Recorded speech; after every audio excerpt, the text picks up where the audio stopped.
आपराधिक वो बनता जा रहा है और विकास के नाम पे यहाँ पे बिल्कुल शून्य है। नहीं, आए दिन कहने में और दिखने में बहुत अंतर है। सपने देखना अच्छी बात है और गहलोत जी भी सपने देख रहे हैं और ये जो रेवड़ियां बांट रहे हैं, मैं मेरा कर्म कर रही हूँ और मैं संगठन की बहुत छोटी सी सिपाही हूँ। कहने में नहीं, करने में विश्वास रखती हूँ। में चुनावी बिगुल बच चुका है या यूं कहें कि शंखनाद हो चुका है। मैं सबसे पहले बता दूं आपको कि राजस्थान राजनीति का मनोरंजन केंद्र रहा है। वो ऐसा इसलिए कि वर्तमान में कांग्रेस सरकार काबिज है और गहलोत सरकार के राज में 2020 में जो तांडव हुआ सचिन पायलट के द्वारा किया गया, उसको लेकर पूरे देश की नजरें अब राजस्थान चुनाव पे है। राजस्थान की रीत रही है कि एक बार कांग्रेस तो एक बार बीजेपी सरकार पलटना रीत रही है, लेकिन इस बार जो कांग्रेस दावे कर रही है योजनाओं को लेकर, अपनी योजनाओं को, विकास कार्य को लेकर साफ साफ दावा का है कि सरकार रिपीट होगी। वहीं विपक्ष में बैठी बीजेपी लगातार अपना पक्ष मौजूदी से निभा रही है और साफ साफ दावे करेगी डिलीट होगी सरकार, रिपीट नहीं होगी। लेकिन इसी क्रम में हम लगातार नेताओं की और जो उम्मीदवार हैं पार्टी के, किसी भी पार्टी का हो वो टिकट के दावेदार हैं, जो दावेदारी कर रहे हैं, उनके इंटरव्यूज कर रहे हैं और आपको उनका रिव्यू दिखा रहे हैं। आज हमारे साथ नीमच थाना के वीरांगना कविता सामोता हमारे साथ मौजूद हैं और हम उनसे बात करने की कोशिश करेंगे और जानेंगे कि किस मुद्दों पर वो अपना चुनाव लड़ेंगी, क्या विशेष मुद्दे रहे। महिला सुरक्षा की बात कर लें, युवाओं की बात कर लें, चिकित्सा सड़कों की बात कर लें। मैडम, आपका बहुत बहुत स्वागत है हमारे डिजिटल आवाज में। नमस्कार मैडम, पहला सवाल ये है कि आप वीरांगना हैं और चुनाव लड़ने का मन कैसे हुआ? वीरांगना तो एक बहुत बड़ा नाम है और रही चुनाव लड़ने की बात, तो यहाँ की जो समस्याएं हैं उनको मैंने विगत 30-35 सालों से मैं देखती आई हूँ कि जो नीम का थाना इतना शांत और पीसफुल क्षेत्र है, वो एक दिन पर दिन आपराधिक वो बनता जा रहा है और विकास के नाम पे यहाँ पे बिल्कुल शून्य है। जबकि राजस्व जो है नीम का थाना का बहुत ज़्यादा है। महिलाओं की स्थिति देख लो, किसानों की स्थिति देख लो, यहाँ तक कि युवाओं की स्थिति देख लो, यहाँ पे इतनी दयनीय स्तर है। तो और कुछ स्थितियाँ मेरे साथ ऐसी हुई कि मतलब मुझे में आना पड़ा। लगातार गहलोत सरकार दावे कर रही है कि महिला सुरक्षा को लेकर राजस्थान स्तब्ध है और मॉनिटरिंग जो है, पुलिस की कार्रवाई है, लगातार अच्छी चल रही है। क्या कहेंगे इसमें आप? नहीं, आए दिन कहने में और दिखने में बहुत अंतर है। ये तो आप मीडिया से हैं, आप देख रहे हैं कि आए दिन मतलब एक औसत निकालें तो 17-18 केस महिलाओं के दुष्कर्म के, उनके अत्याचार के मतलब रोज की सुनने में आ रहे हैं, 17-18। तो आप इससे अंदाजा लगा लिए कि कितना मतलब महिलाओं की सुरक्षा है। कहीं भी महिला, हमारी बहन बेटियां कहीं भी सुरक्षित नहीं है। कांग्रेस सरकार पहले भी आई है, लेकिन जितना मतलब अपराध इस 5 साल में हुए हैं, इतने इससे पहले कभी नहीं। इन 5 सालों में तो गहलोत सरकार ने एक अति का भी वो होता है, अंत होता है, लेकिन अति से भी अति हो गई। हर क्षेत्र में इन्होंने हर वर्ग के साथ की भावनाओं के साथ खेला है। सरकार, कांग्रेस सरकार, आलाकमान जो है या राजस्थान की बात करने, अशोक गहलोत लगातार दावे कर रहे हैं कि सरकार रिपीट होगी। विपक्ष में बीजेपी बैठी है, वो लगातार अपना मौजूदी निभा रही है। तो सरकार के दावों में कितनी सच्चाई है कि वो रिपीट होगी? आपका क्या लगता है? देखो, सपने देखना अच्छी बात है और गहलोत जी भी सपने देख रहे हैं और ये जो रेवड़ियां बांट रहे हैं, पैकेट बांट रहे हैं, उनमें क्या क्या चीजें हैं ये सब आप चीजों को मालूम है। पिछले दिनों महंगाई राहत कैंप लगाए थे, तो 4.5 साल वो कहाँ चले गए थे? वो ये तो मानते हैं कि महंगाई थी और अब आप 6 महीने के लिए राहत दे रहे हो, तो पहले कहाँ चले गए थे? जनता सब समझदार है कि आप ये पैकेट देके, नकली पैकेट देके अपनी एक पब्लिसिटी बना रहे हो। जनता जानती है कि आपने उनके साथ क्या किया है, उनकी भावनाओं के साथ, युवाओं के साथ, किसानों के साथ, महिलाओं के साथ कितना कुछ किया है। वो जनता भूलेगी क्या? रिपीट की कहाँ बात करते हैं। अभी आप कौन सी पार्टी से टिकट की दावेदारी करते हैं? मैं भारतीय जनता पार्टी के, मेरा परिवार शुरू से ही भारतीय जनता पार्टी का था और मैं उसी परिवार से जुड़ी हुई हूँ। एक सवाल आपसे ये भी है कि नीमच थाना में कई उम्मीदवार हैं भारतीय जनता पार्टी से, आप अपने आप को लेकर कितने आश्वस्त हैं? किस चीज को? टिकट को लेकर। मैं आश्वस्त नहीं हूँ, मैं काम कर रही हूँ लोगों के बीच में और आज से नहीं। मेरे हस्बैंड 2001 में शहीद हो गए थे।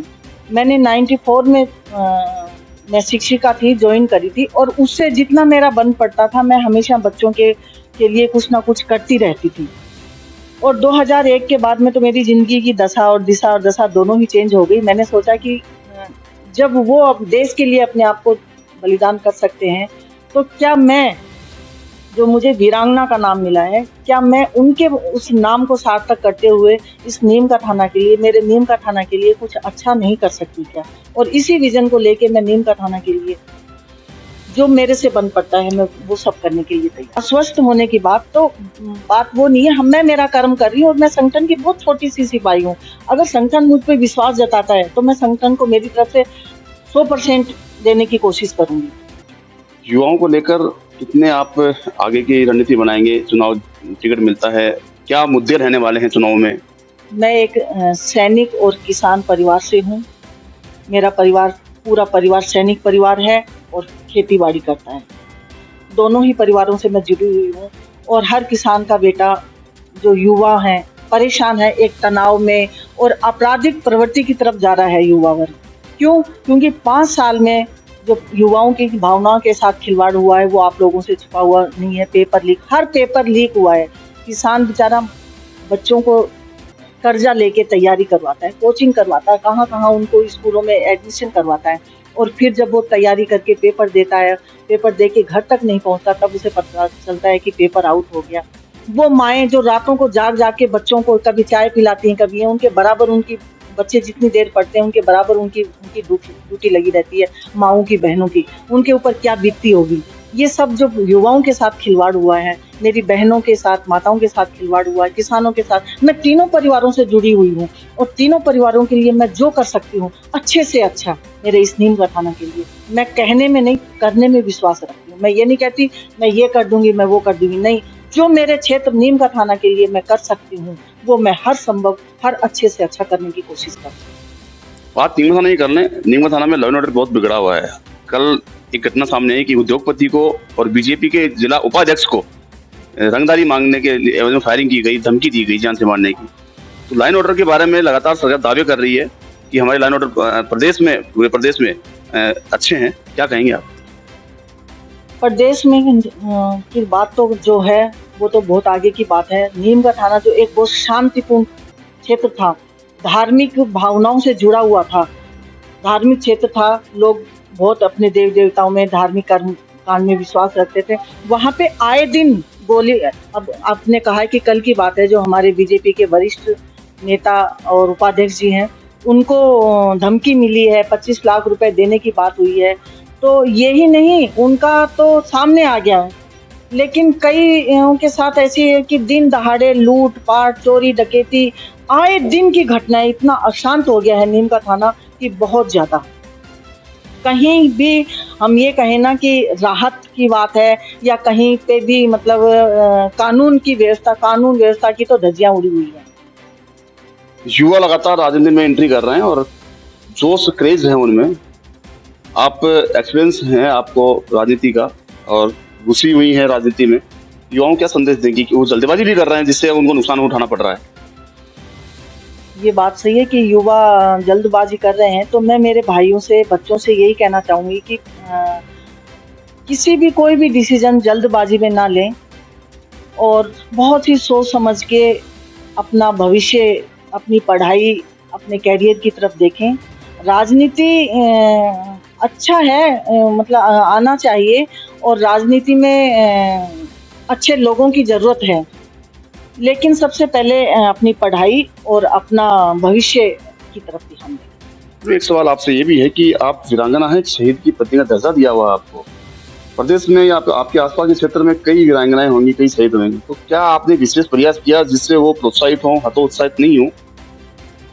मेरी कोशिश हमेशा यही रही है कि जितनी भी मेरे क्षेत्र के आसपास वीरांगनाएं हैं, मैं हर वीरांगना के घर पे गई हूँ और हर वीरांगना को मैंने मोटिवेट करने की कोशिश करी है, क्योंकि जाने वाले चले जाते हैं और हम कुछ नहीं दे के जाते, लेकिन वहाँ बैठ के उस परिवार के साथ अगर हम बैठ के 2 शब्द उसको सांत्वना के दे देते हैं तो उसको एक बहुत बड़ा उसको हौसला मिलता है। तो मैं हर वीरांगना, हर सैनिक परिवार के घर जाके जो ऑन ड्यूटी हैं जाने की कोशिश करती हूँ सैनिक में, लेकिन मैं हर वीरांगना के घर पे जाने गई हूँ और सबके साथ मैंने बात करी। नीमका थाना की मुख्य समस्या क्या मानते हैं आप? नीम का थाना की वैसे तो समस्याएं कोई अंत ही नहीं है, बहुत सारी समस्याएं, लेकिन मेन जो समस्याएं हैं वो बिजली, पानी, रोड, ये सड़कें के लिए दावे कर रही है सरकार की हर क्षेत्र में सड़कें, पेयजल की समस्या और बिजली सही आपूर्ति है। मैंने अभी कहा कि मैं कहने में नहीं, करने में विश्वास रखती हूँ, तो वो ही मैं बात फिर कहूंगी कि कहने में नहीं। आप लोग मीडिया से जुड़े, एक बार गाँव की हालत जाके देखिए कि गाँव में आप दिन में पैदल नहीं चल सकते। सड़कें कहाँ हैं? अभी पिछले दिनों इधर एक सड़क बनी थी, उसका उदाहरण दूं मैं कि सड़क बनी और बनने के कुछ देर बाद में उसके ऊपर से एक मोटरसाइकिल गई, तो वो मोटरसाइकिल के साथ ही वो कंक्रीट ऐसी की ऐसी लाइन बन गई। थोड़ी देर बाद में वो बाइक वापस आई है, वो लाइन वापस है, ऐसे की ऐसी बनी, डामर की सड़क। तो फिर लोगों ने देखा कि ये सड़क ऐसे कैसे क्या हुई, तो यूं हाथ में लेके मटेरियल देखा तो वो ऐसे का ऐसे हाथ में आ गया। तो रोडें बनी है ना, इस तरह की रोडें बनी है जो बारिश की 5 बूंदे नहीं झेल सकी। एक सवाल, सबसे बड़ी समस्या पूरे प्रदेश की है। राजस्थान सूखा प्रदेश कहा जाता है, जिसमें पानी की बहुत ज्यादा किल्लत होती है। जस्टी गर्मियां अभी चल रही हैं और शायद कुछ समय की बची है। हर ग्रीष्म काल में आम जनता को टेंशन होती है पेयजल की, और नीम थाना भी विशेषकर इसी क्षेत्र में आता है। डाक चोर घोषित कर रखा है नीम थाना। तो पेयजल की समस्या को लेकर कितना आप क्या प्रयास करेंगे इस आगे? देखिए, पेयजल समस्या नीम का थाना के लिए बहुत, और कई गांव ढाणी तो ऐसे हैं कि जिनमें नल के कनेक्शन तक नहीं है। और हमारी जो मोदी जी की सरकार है, केंद्र नेतृत्व में जो सरकार है, वो राजस्थान में पानी के लिए बहुत, मतलब उन्होंने, आपने देखा होगा कि 27,000 करोड़ रुपए की राशि दी थी गहलोत जी को कि हर घर में नल की व्यवस्था होनी चाहिए। और जिसमें पिछले दिनों आया कि उसमें भी 20,000 करोड़ का घोटाला हो गया। तो कितनी राशि लोगों के राहत देने के लिए लगी होगी, ये आप समझ सकते हैं। आपका प्रयास क्या रहेगा? मेरा प्रयास ये रहेगा कि नीम का थाना में अगर पानी की समस्या है और बहुत ज्यादा समस्या है, तो मैं पानी के लिए जो अभी हमारे कुंभाराम लिफ्ट योजना का वो काम चल रहा है, उस पानी को लाने की मैं पूरी भरसक कोशिश करूँ। एक अंतिम सवाल मेरा आपसे ये रहेगा कि महिलाओं की सुरक्षा को लेकर आप आगे क्या प्रयास करेंगे चुनाव में? आपका घोषणा पत्र के अनुसार महिलाओं की सुरक्षा के लिए सबसे पहले तो है शिक्षा। अगर महिला शिक्षित होगी और अपने पैरों पे खड़ी होगी, कोई जरूरी नहीं है कि उसे जो भी मिले, मतलब हाथ का हुनर होना चाहिए, कोई भी हुनर, सिलाई, कढ़ाई, बुनाई, कुछ भी ऐसा हुनर होना चाहिए कि वो अपने आप में एक सक्षम और मजबूती से खड़ी हो सके। तो मैं महिलाओं के लिए, मेरी बहनों के लिए, मेरी बेटियों के लिए, उनको हाथ का हुनर देने की पूरी कोशिश करूंगी। उनकी एजुकेशन के लिए जो बेहतर होगा वो मैं पूरी कोशिश करूंगी। बिल्कुल ये साफ है। ये हमारे साथ कविता सामता जुड़ चुकी थी और जुड़ी हैं, और उन्होंने, जो वीरांगना है, उन्होंने साफ कहा कि चुनाव में जो मुद्दे रहने वाले हैं वो केवल विकास और विकास के लिए हुए। इन्होंने दावेदारी की है। ये बात अलग है कि आलाकमान, जो बीजेपी के आलाकमान बैठे हैं, वो किस पर दाव खेलते हैं, किस पर अपना भरोसा जताते हैं, तो देखने वाली बात होगी। कैमरा पर्सन कैलाश चंद के साथ संदीप अग्रवाल, डिजिटल आवाज, नीम का थाना।